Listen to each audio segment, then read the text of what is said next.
Welcome to Commodities, and here we're looking at gold on a weekly chart. And as you know, we've been looking at wave C or 4 moving up through here. And I just don't think that it's finished, but I can also see too from the tops of these weekly bars here that there's selling pressure going on through here. So all these highs here are being sold off through here. So that's quite clean to see. Yeah, look, I just think that we're looking at another wave going up, but I can see that, you know, we may have a correction first, perhaps even a retest back into the 1300 here. And we are still looking at a 5-wave structure moving up through here. So yeah, let's just see how we go. We know there's a top there, and indicators will be showing divergence because of that volume being sold off there. So in a bit of a nutshell, and here you can see it on the 4-hour chart, all the selling happening through here. So there is a top forming through here, but pretty much while the group 1, the top of group 1, the 1330 here is the support, then it hasn't really broken down, even though it's looking a bit weak. What we normally do is that we look at the pivot within group 1, the 1320 there. If that becomes the retested resistance, then we know that we're going to be looking at a larger picture from here. But look, while it's holding there, we can look at this. We can look at this. This is the high here. We can look at this as an A and a B and a C wave to here and moving up from there. So it would be looking a little bit like this. This is the high I was talking about, the A wave, the B wave, and the C wave in 5 waves, and then this moving up through here. But I'm also mindful too that this, you know, can turn bearish at some point in here and roll over down through here, and the 1330 would be the trigger for that further bearishness at that point there. So I just allow this to unfold here. Let me just have a little look at this here. I mean, that can be the top here. If we took this here as a 5-wave sequence down here, then this suits quite nicely as a wave, a B wave, and then 5 waves up here for 1, 2, 3, 4, and 5 to here. So it can move down from this point here. So, but we need a clean sort of break. But yeah, look, maybe even if we look at the 61.8 retracement level from this little sequence here, then that still brings us back down here. So you'd still need time for it to reveal itself, so to speak. So any shorting done from up here is at risk.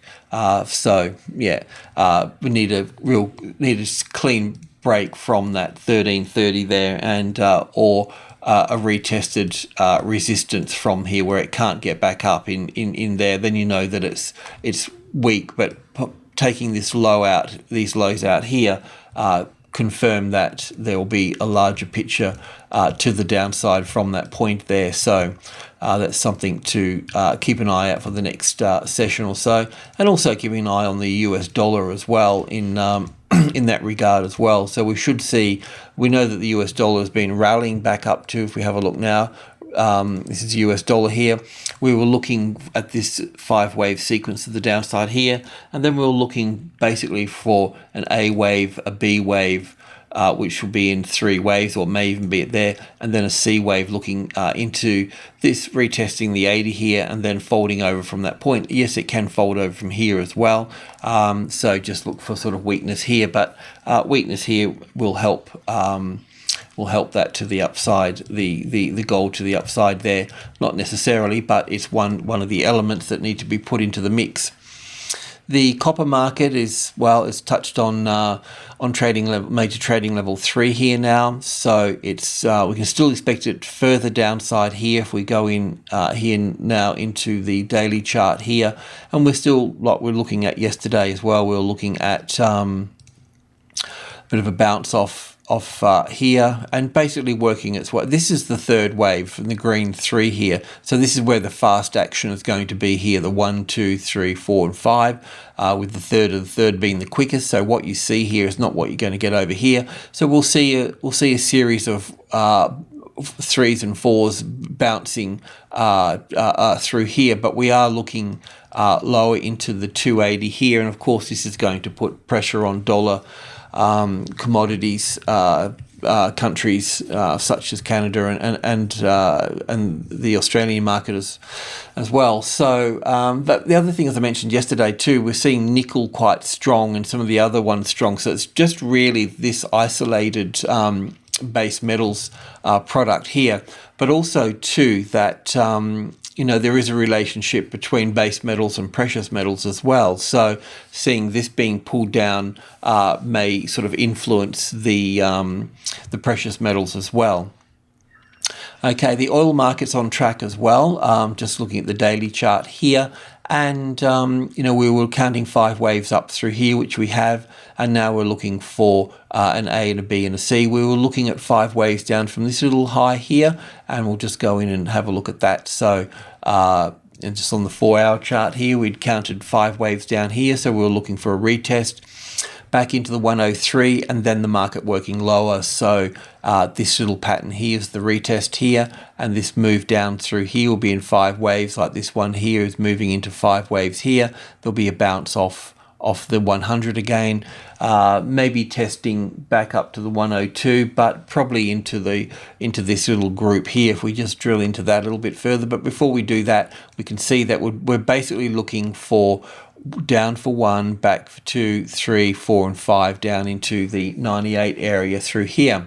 So this is the chart that we're looking at, and we were looking at going short through the 102 here over the last few days. So we were looking for the A, B, C rally here, and then moving down from that. But as you can see here too, this is like a little third wave here. So the 1 and 2 and 3 and 4 and 5 here. So somewhere in here we'll get a bounce back up to the upside here, some sort of corrective bounce like that before we see further downside here.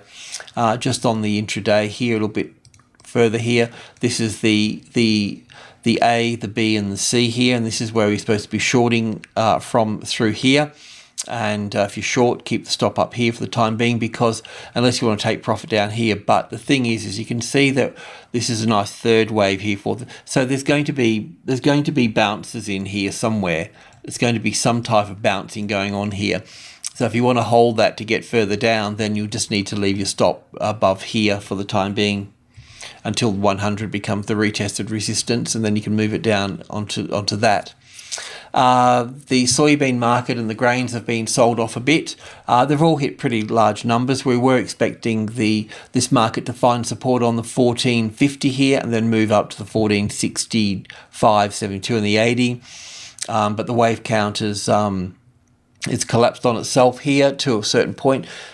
I have to call this move up here as a B wave, because it's actually in 3 waves. It's actually 5 waves here and then another 5 over here. So it's in 3 waves. So what we can expect here is we can expect 5 waves in the C wave here, maybe pulling back to the A wave here, but maybe not back to the A wave here because it took the high out here.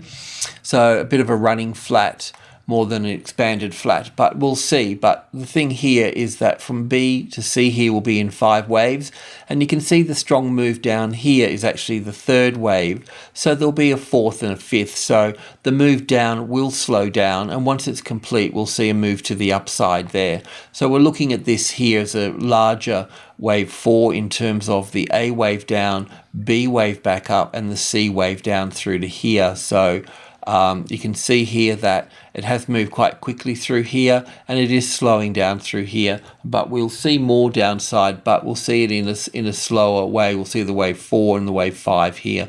Once that's completed, then we'll see the move back up through there.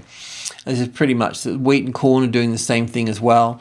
Well, we knew that wheat would be having a correction across the 65 here. It's also got this like soybeans. It's got this because I could count 5 waves quite clearly up to this point here, to this from wave 4 to wave 5 here, and then we end up getting this extra little move up through here. So I mean, maybe I could call that the A, the B here, and the C wave coming into here, and then this B wave and 2 into here as such. I'm not quite sure just yet, but like I said, when we got to the 650, there will be some type of corrective activity going across here, and we just really need to sort of wait it out. So if you're sweating it out because you've got too much money in there, well, then you just need to take, lighten the load and take some profit at the 650. But yeah, look, otherwise we're just seeing a normal correction, a larger correction than these guys here, because they'll just be this trend is expanding to the upside. This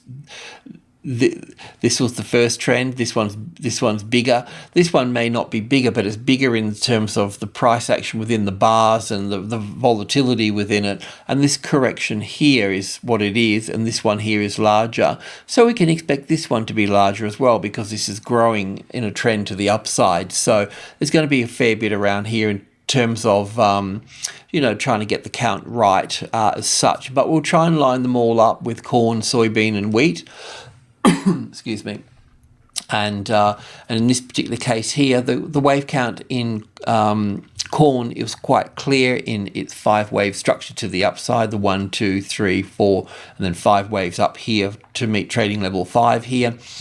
And once again, if you didn't want to wait through the correction through here, then the idea was to take money close to the 500 here. But otherwise, we're waiting it out, and we'll be looking at an A wave and a B wave in 3 waves here, and then a C wave in 5 waves moving down, probably into this block here. This is the 50 and 60. It doesn't have to come down this far, and it may not. It may just come down to here and stay around here, and then move up through here, and then it'll have its correction across the trading level 5 here. We'll be looking to add once this market has finished its 3-wave swing, which should be quite simple. It should be a 5, 3, and 5 structure for wave 2. It's short, sweet, and sharp and simple. And then we can start moving into the 3rd wave to the upside. The orange juice is no real change here. If there is any change here, then the 3rd wave is completed into here, and the 4th wave would be here, and the 5th wave would be here, and the 3rd wave would be here, and would be in this 4th wave here, rather than this 4th wave here. But either way, it won't matter.